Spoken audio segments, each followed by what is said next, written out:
Bismillahirrahmanirrahim. Assalamu alaikum. Today I am going to talk about enterogenic effect. What is enterogenic effect? Enterogenic effect is like bacteria or endotoxin penetrate bloodstreams causing fever and analgesia. And piroxicam tend to penetrate blood vessels more efficiently than other NSAIDs like paracetamol, e.g. Panadol, and Voran like diclofenac sodium.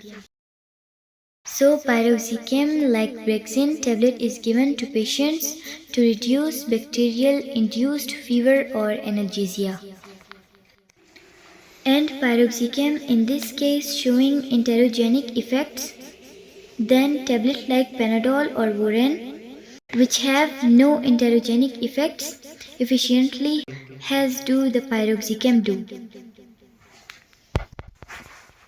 So the patient must be given the tablet like Brexin instead of paracetamol or diclofenac sodium.